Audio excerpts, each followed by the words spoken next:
jërëjëf. bu nekkoon réaction Madi Touré dañuy ñëwaat ci Abdoulaye Seydou Sow avez-vous fait quelque chose d'anormal dans le processus ci kii bi est-ce que da ngeen a def loo xamante ne damay tontu ci texte yi. waaw xam nga. man wax naa ko c'est-à-dire que man nekk naa ci fédération sénégalaise de football. à un moment ça j'ai dirigé la commission juridique. te ma jàppale Senghor contrairement à Jamil. qui lui était opposé. et de dans l'opposition mais man dama assumer l'actif comme le passif. Je n'ai jamais fui ce débat là.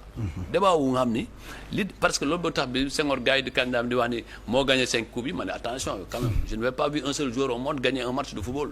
Il y a quand même 11 joueurs et 7 remplaçants. Moi je faisais partie de cette équipe là qui a gagné les coupes. Je ne peux pas réclamer que bokk naa ci ñu gagné coupe bi.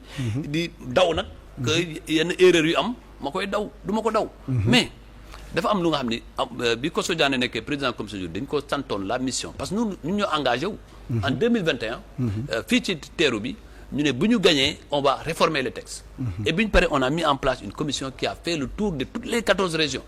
qui a rencontré les gens qui ont donné leur point de vue mu am après un document qui est officiel qui a été présenté en comité directeur. mais bu ñu ko présenté comité exécutif la ñu wax ni. non bu ñu dañuy dem élection bu ñu boo laalee texte yi ñu ne def la lii ñu décalé ko mais ça c'est pas acceptable. parce que boo fekkee ni yow boo yaakaaree ni que texte yi dafa arrangé kenn pour mu faluwaat. ce n'est pas vrai. parce que Senghor aujourd'hui moo nekk président bi gagné wuñu parce que c'est les clubs qui votent. et foofu tant que les clubs man fu mu amee jafe-jafe mooy ci ligue yi où tu vois des mouvements. yu nga xam ne amul benn impact réel au premier plan. ñëw changer complètement l'ordre des choses. da ngay dem Tambacounda mais le groupe qui a perdu avait plus de clubs mais lii ñëw après c'est l'ONCAV qui a 2 voix c'est le football spécifique qui n'existe même pas là-bas après on met des mandats après les gens ils changent la situation. mais yooyu je suis d'accord avec Jamil que ces textes-là sont obsolètes. mais textes yi dafa obsolète te ñun ñëpp a ci d'accord. muy ñoom muy ñëpp a ci d'accord. maintenant la volonté politique pour les changer. C'est ça qui restait, la volonté politique. Parce qu'il y a certains qui ne voulaient pas qu'on les change. Mais il y a eu une volonté, comme tu dis, maintenant, moi je me veux responsable. du ma ñëw après Senghor ma ànd ak moom 16 ans lu Senghor def yëpp ma ne Senghor defu fi dara Senghor moo fi def lii et d'ailleurs je profite de cette tribune pour lui rendre un hommage. Il a quand même apporté beaucoup de choses au développement de ce football. En 2008, il n'y avait pas de championnat dans ce pays. Les gens l'oublient. En 2008, lorsque Senghor est arrivé, le compte de la fédération n'avait pas 20 millions de francs CFA. C'est ça aussi la vérité historique. On était dans un compte au fonds d'aide au ministère des Sports qui subventionnait les clubs à hauteur de 500 000 francs. Et c'est les équipes de D1 qui avaient 500 000 francs. Aujourd'hui, tout ça, on l'a dépassé. Mais le travail, il reste encore beaucoup de choses. C'est pourquoi, toutes les critiques venant des uns et des autres, je les écoutais. Et je dis pas tantôt sur Jamil. Jamil tey su nekkoon keneen mu def lu nga xam ne ànduma ci xam ne dama ko koy wax. Mais bu ma demee man Mauritanie toog ak président ma ne ko tout ça là comment vous avez fait?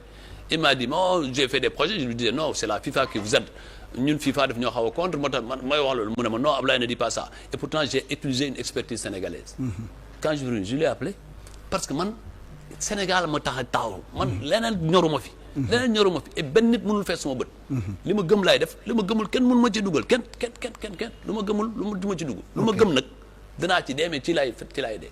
et du ma dugg ci dara di daw. beneen bi mooy man Madi c'est quelqu'un que je respecte. parce que Madi ku nekk ci football sénégalais war koo respecter. D'abord il est parti de rien du tout. Il a créé un club. Ce club-là donne aujourd'hui des résultats. Et il s'est engagé à plusieurs élections où il était là.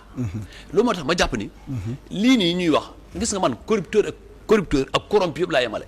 damay wax ko saa waay ba mu ñëwee di protester dama ko ne saa waay jàpp nga corrompu yóbbu ko gendarmerie. ou bien yóbbu ko police. du fii boo ko jàppee ki ko corrompre moom tam ñu teg ko ci yoon. parce que loolu yoon am na fi.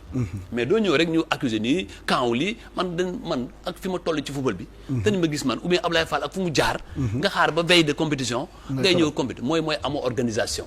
ñun on avait notre organisation. on maîtrisait ce que nous allions faire. man j'étais Ablaye Fall on travaillait tous les jours. on savait ce que nous avions dans 11 régions. où ça n'aurait pas bougé. avant ñuy ñëw ñu génne ci Dakar. ñu génne ci une partie de Thiès. on savait qu'on avait 262 voix sûres. 262 voix boo ko amee tu as la majorité absolue.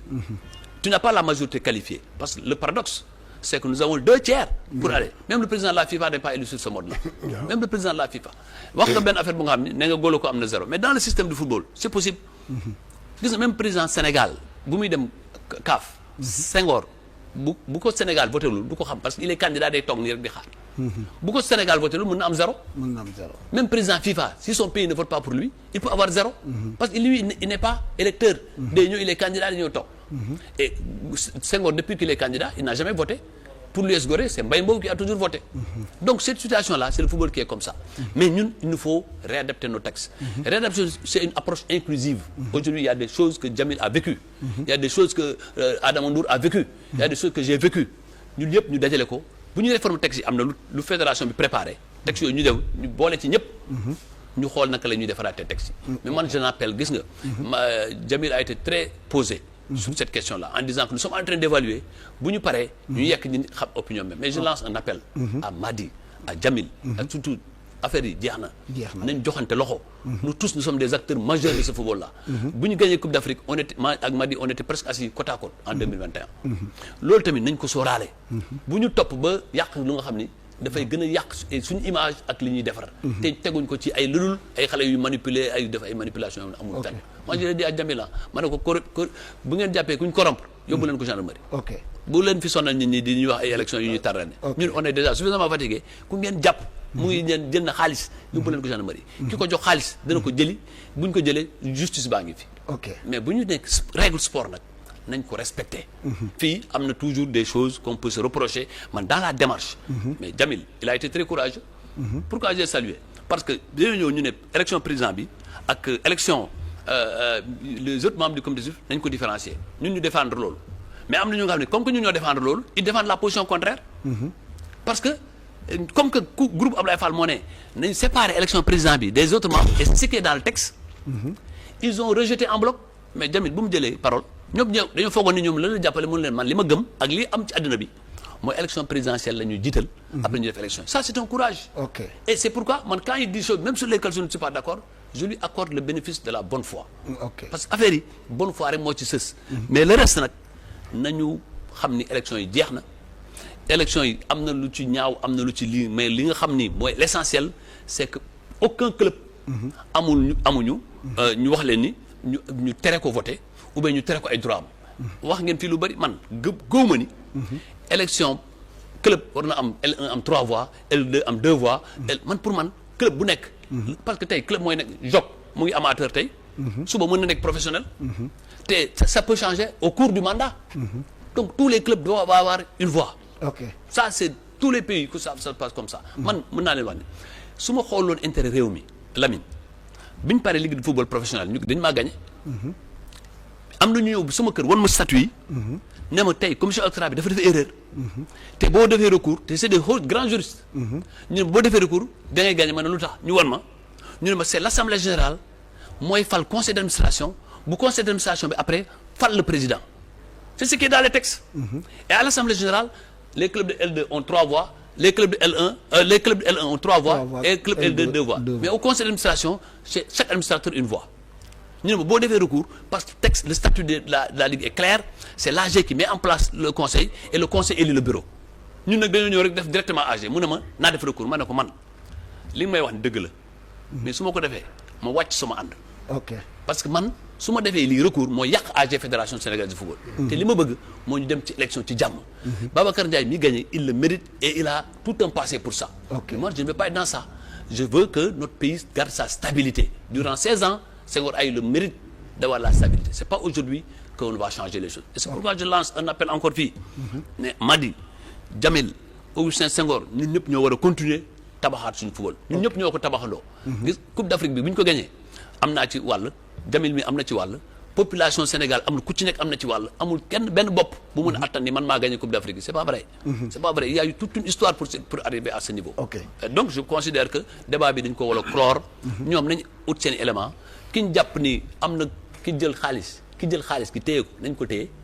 ki nga xam ne moo ko joxe itam nañ ko uti ak fu mënta nekk. ñu téye ko. mais du tànn nag suñu résultat yi Jamil xam na ni boppam. xam na ni victoire bi c'est clair. ba pare dégg naa leen ñuy wax ni waaye ñoom participé wuñ ci élection yu mujj élection yëpp lañ participé. xam nga lu ñu participé wul ci deuxième tour bi lañ participé wul lañu une partie sax moo génn parce que ñeneen ñu àndoon ak ñoom am na ñu toog ci salle bi. voté gis naa président Ligue de Dakar Mamadou Mbaye mu participer te ci ñoom la àndaloon kon am na ñu participer am na ñu toog foofu continuer processus si yeneen élection membre comité exécutif moom woote nañ tous les autres membres parce que élection bi ça s'est passé simultanément. ok ñëpp voté. et donc vous avez vu et les résultats ont été exprimés. li am ci président bi moo am ci tous les membres du comité exécutif. yëpp ci membre du comité exécutif ñëpp ñu fa nekk.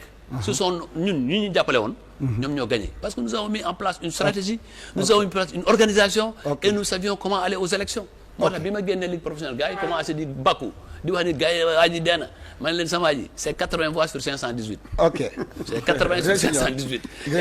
et Jamil doit aujourd'hui être sportif accepter ça Jamil. ñu ñëw ñu bokk affaire bi Jamil nee na ngeen nekk sportif ngeen directeur de accordé campagne. moi j' étais pas directeur de campagne ñun ñaar ñëpp on a xam nga maanaam moom dañoo bokk jikko man la Jamil les gens disent que tu es fou comme moi on me dit que je suis fou. ok parce que dans une société.